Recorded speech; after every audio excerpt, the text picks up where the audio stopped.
እንግዲህ ከዚህ በፊት ትርሲትን እየመከረቻት ነበረ። ሚኪን ፍቺውና ቡሩኬን አግቢው። እንዴ ማየ እንዴት እንደዚህ ታያለሽ? ቆይ አንቺ ምን አይነት እናት ነሽ? ለልጅሽ እንዴት ክህደትን ታስተምሪያለሽ? ቢያንስ አንቺ ከህይወትሽ ልትማሪ ይገባል። እባክሽን አንቺ ስራሽ ነሽ፣ እኔ ከሃዲ አይደለሁም። ኧረ እባክሽ ከሃዲ አይደለሽም እንዴ? ነው ስራሽን ላስታውስሽ። አይ እንደሱ ብለሽኝ መናገር አትችይም። ምን እባክሽ፣ እኔ እኮ ድሮ በሰራሽው ስራ የምታፍሪው ላይ አይመስለኝም ነበር። አሁን ያስፈራሻል እንዴ? አንቺም አለ ሰው ክብር ቢኖርሽ ኖሮ አባዬና እኔን ጥለሽን አትሄጂም ነበረ። አባቴ እኮ በአንቺ ምክንያት ነው እድሜ ልኩን ሴት ጠልቶ የኖረው። ታውቂያለሽ፣ አባቴ አንድ ነገር አስተምሮኛል። መቼም እንደ እናትሽ ከሃዲ እንዳትሆኝ ብሎኝ ነበረ። ኧረ እባክሽ እንዴት ያለ ደህና ነገር አስተምሮሻል? እኔ ሲጀመር ማንንም አልከዳሁም። አባትሽ ሰርቶ መለወጥ የሚችል ሰው አይነት አይደለም።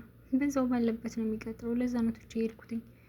እንደዛ ነው የምታስቢው? የበዛ ሰዓት ገንዘብ ሳይሆን የሚያስፈልገኝ እናትና የአባት ፍቅር ነበረ። አንቺ ግን እኔንም አባቴንም ትተሽ ባለሀብት ፍለጋ ሄድሽ እያለች እንግዲህ ትርሲት ወይዘሮ ሂሩትን እየወቀሰቻት ትገኛለች። እውነት ለመናገር ወይዘሮ ሂሩት ለትርሲት አስባ ሳይሆን ገንዘቡን ለሁለት እንዲከፈል አልፈልግም ነው ያለችው ከዚህ በፊት። ስለዚህ ትርሲት እና ብሩኬ አንድ ላይ ከሆኑ ገንዘቡ ለሁለት አይከፈልም፣ የኔ ሀሳብ ገንዘቡ ለሁለት እንዳይከፈል ነው ብላ አስባ ነው እንግዲህ እንደዛ ስትላት የነበረው ትርሲትን። ትርሲትም እንግዲህ በእናቷ ተናዳ በቃ ከዚህ ውጭልኝ ብላ ነው ያስወጣቻትኝ። ወይዘሮ ሂሩትም እንግዲህ ደደብ ብላ ሰርባት። እኔ ለራሷ ባሰብኩላት እንዴት እንደዚህ ትናገረኛለች? ምን ደነዝ ናት ብለው ያን ሁሉ ስትናገር ግን አቶ ሚኪያስ ተደብቆ እየሰማቸው ነበር የሚያወሩትን ነገር በሙሉ። ከዛም የቻሮይት እንዴት እንደዚህ ታደርጋለች? እኔ እና ትርሲትን ለማለያየት እንደዚህ ያደረገች። እንግዲህ ሚኪያስ ሲናደድ ቶሎ ብሎ የሚሄደው ተከስተ ጋ ነው። ያው እዛ ተከስተን ሄዶ ስለሚሰድበው ብዙ ነገር ያው ገንዘብ ስለሚሰጠው በዛ ምክንያት በጣም የፈለገውን ነገር ነው የሚናገረው ነው። እኔ የምልህ እንደው ያቺ ሴትዮ እኮ ወደ እኔ ዞራብኛለች። ማነች ያቺ? ያየኋት አሮጊቷ ናት። በቃ አሮጊቷ ስትልን እንደሰማው እሷ እንዳሰማ አንጠልጥላ ነው በገመድ የምትሰቅለ እያለው ነበር። ማለት ምን አደረግኩኝና? አሮጊት ስሏታ አትወድም። ገና እኔ ወጣት ነኝ ብላ ነው የምታስበው። እኔ ራሱ አንቱ እንድላት አትፈልግም፣ እንኳን አሮጊት ብላትኝ። ያው እውነቱን የተናገርኩት ያው አሮጊት ናት። እንግዲህ ምንም ያጠፋሁት ነገር የለም እያለ ነበር ተከስተ። እሺ ምን አድርጋ ነው? ምን ያላደረገች የሚል ነገር ጠይቀኝ። ለዛች ለትርሲት እኮ ለምን ሚኪን አትፈችውም እና ሚኪን ፈተሽ ቡሩኬን አታገቢም እያለች እኮ ስትመክር አሰማሁ። ኧረ እባክህ። አዎ ምን አይነት አሮጊት ናት የማትረባ ሴትዮ። አዎ በእውነት በጣም ነው ያናደደችኝ። እና የትርሲት መልስ ምን ሆነ? ወይ ትርሲት ማይኔ ፍቅር በጣም ነው ያኮራችኝ።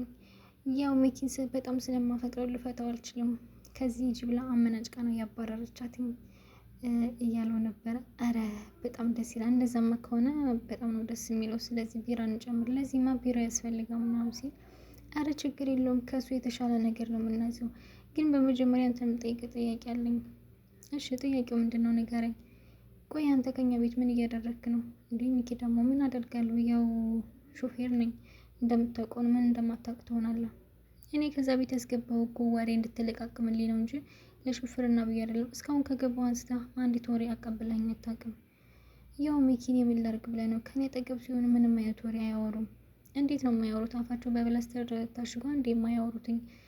ግን አንተ ትተዋን ሳስብህ ከኔ ምንም አይነት ገንዘብ አስፈልግም ማለት ነው። ሲጀመር ከእንግዲህ በኋላ 74 ሳንቲ ራሱ አላቀምስም በማለት ተከስተን የተናገረው ነበረ ማለት ነው። ተከስተን እንዴት እንደዚህ ሆና ሚኪ? እኔ እኮ ያለንተ ማንም የለኝም። ኧረ ያለኔ ማንም የለም አይደል? በለራስ ተፍጨርጭረን እንዴት መኖር እንዳለብን ልመጥ እያለው ነበረ። በጣም ነው የሚወቀሸው። አንተ ሲጀመር በፊት ደነዝ ነበር፣ ካሁን ደግሞ ደንቆሮ ሆነሃን እያለ እየሰደበው ነበረ። እንግዲህ ተከስተ ሚስጥሩን በሙሉ እንደሚያቀረስቶታ መሰለኝ። እያንዳንዱ ያደረገውን ነገር በሙሉ ያውቃል እና ራስህ ሂሳቡን ክፈል ብሎ ትቶት የሄደው። እሺ ችግር የለውም ለዛሬ ነው ሂሳቡን እከፍላለሁኝ፣ ግን ለነገ እጥፍ ነው ማስከፍል። ምክንያቱም እኔ ያንተ ሚስጥር በሙሉ አውቃለሁኝ። ህይወት በእጅ ያለው ከኔ ጋር መጣላት የለብም ነበር አቶ ሚኪ እያለ በውስጡ እያሰበ ነበር። እውነት ለመናገር ተከስተ ይሄን ነገር ለፖሊስ ወይ ደግሞ ለትርሲት ቢናገር ራሱ እሱም ይታሰራል። ምክንያቱም ሚኪያስ ይሄን ሁሉ ነገር ሲያደርግ ካጠገቡ ነበረ። በዛ ላይ እሱ የሚኪያስ ታዛዥ ነው፣ እሱም እጁ አለበት። ብሩኬን ለመግደል ሙከራ ሲያደርጉ እሱም አለበት ማለት ነው። ስለዚህ እሱም ያስቀጣዋል። ምንም ነገር ማድረግ አይችልም ብዬ ነው ማስበው። ነው ሚኪ እንደዚህ ዘና ብሎ እየተጫወተበት ያለው ተከስተ ላይ ማለት ነው። በዚህ በኩል ብሩኬ ደግሞ ልዕልት ችግር ገጥሟት በምሽት ሊወጣ ትርሲት ደግሞ አትወጣም እያለች የተከራከረችው ነበረ። አይ እሱ ግን መሄድ አለብኝ ብሎ ሄዶ ግን አላገኛትም ልዕልትን ማለት ነው። ግን ምንም አልሆነችም። እንዳጋጣሚ ሆኖ ስልኳን ቀምተው ከዛ መልሰው ሰጥተዋት አስፈራርተዋት መልሰዋታል ማለት ነው። እንግዲህ እንደዚህ የሆነበት ምክንያት የሆነ ከባድ ኬዝ ይዛ ይህን ኬዝ አቁሚ፣ ካለበለዚያ ግን ህይወትሽን በእኛ እጅ ነው የምታጭው። ለምንድን ነው ማጣ ሁላችሁንም ዋጋችሁን ሳልሰጣችሁማ ይህንን ኬዝ አላቆምም።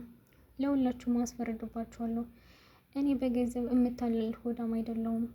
ለስራዬ ክብር አለኝ። ሁሉም ሰው ፍትህ ያጣ ሰው ፍትህ እንዲያገኝ እፈልጋለሁ በማለት ተናግራ ነበር የመለሰችው። ግን በምሽት ተከታትሎት ሄዶ ችግር ለመፍጠር ሞክሮ ነበረ። ብሩኬን በጣም ተጨንቆ ለሷ ብሎ አብሯት ሁሉ ነው የሆነ ድጋሚ ሲያገኟት ምንም አልሆንሽም አይደል ልዕልት? አይ ምንም አልሆንኩም ደህና ነኝ፣ እስካሁን ድረስ ደህና ነኝ። እና ምን አደረጉሽ? ምንም አላደረጉኝም፣ ያው ስልኬን ቀሙኝ። እንዴ ስልክሽማ ያዋለሉ እንዴ? ያው መልሰው ሰጥተው ነው ስልኬንማ። እና ደግሞ ይህን ወረቀት ሰጡኝ ብላ ወረቀቱን አሳይታችሁ ነበር። ወረቀቱ ላይ የሚለው እንግዲህ ይህንን ኬዝ የማታቆሚ ከሆነ በቃ ህይወትሽን እናጠፋዋለን፣ እንገልሻለን፣ ሀሳብሽን ደግሞ ዛሬውን ንገሪኝ ብለው ነው ጽፋው የሰጧት ማለት ነው። ብሩኬም ግን ልዕልት ለምን ይህንን ኬዝ አታቆሚውም? ለምን ብዬ ነው የማቆመው ማለት ፍትህ ያጡ ሰዎች ፍትህ ማግኘት አለባቸው። አይ በዚህ ምድር ላይ እኮ አንቺ ብቻ አይደለሽም ጠበቃ፣ ለምን ሌላ ጠበቃ ይዙም ብዬ እኮ ነው። ሌሎቹ ጠበቃም እኮ ነፍስ አላቸው ብሩኬ፣ እነሱም ፈርተው ሊተውት ይችላሉ። ስለዚህ ይህን ነገር መተው አልችልም፣ እስከ መጨረሻው ድረስ እፋለማለሁ በማለት አሻፈሬ ብላለች ልዕልት ማለት ነው።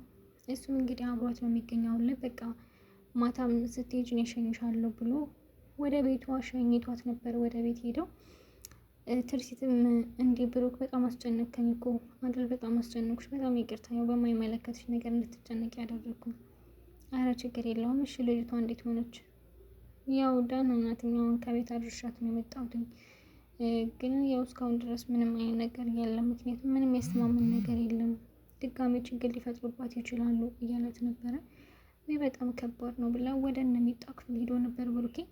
እዛም ሲሄድ የኔ ልጅ ቤት ሄዳ ነው በጣም ጠፋ እኮ ምን ሆነ ነው? አይ አባዬ ያው ታውቃለህ ልዕልት ያለችበትን ሁኔታ ታውቃለህ፣ እና ደግሞ እሷን ትቼ መውጣት አልቻልኩም ሲል፣ አረ ደግ አደረክ የኔ ልጅ።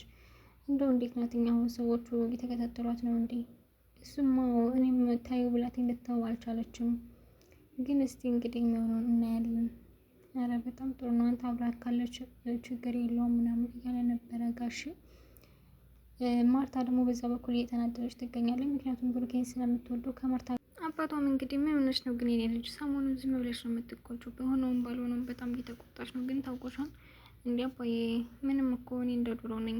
እና ደግሞ አንተ ትንሽ ያልካቸው ነገሮች ለእኔ ከባድ ናቸው፣ ያናድዱኛል። ቢሆንም በጣም አብዝተሽዋል። ምን ሆነች ነው ግን? አረ ምንም አልሆንኩም በማለት ነው እንግዲህ የዋሸችው። እንግዲህ ማርታ እንደዚህ የሆነችው ከብሩኬ ፍቅር ስለይዛት ነው። አባቷ ደግሞ ያን ነገር አያውቅም ማለት ነው። በዛ ምክንያት ነው እየተነጫነጮች የምትገኘው።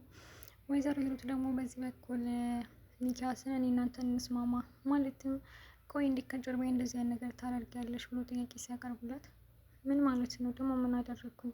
አረ እባክሽ ለትሴት ሚኪን ፍጩ እያልሽ ስታወሪ እንደነበር እኮ ሰምቼሻለሁ። እያልሰማሁሽ ነው እንደሚመስልሽ መስላት። እኔ እኮ በፍጹም ጠልቼ አይደለም እንደዚህ ያልኩትኝ። እኔ ገንዘቡ ከሁለት እንዲከፈል አልፈልግም። እንደምንም ብላ ብሩኬ ከገንዘቡ እንዳይከፈል ማድረግ አለብህ ብላ ሚኪያስን እየመከረችው ነበረ።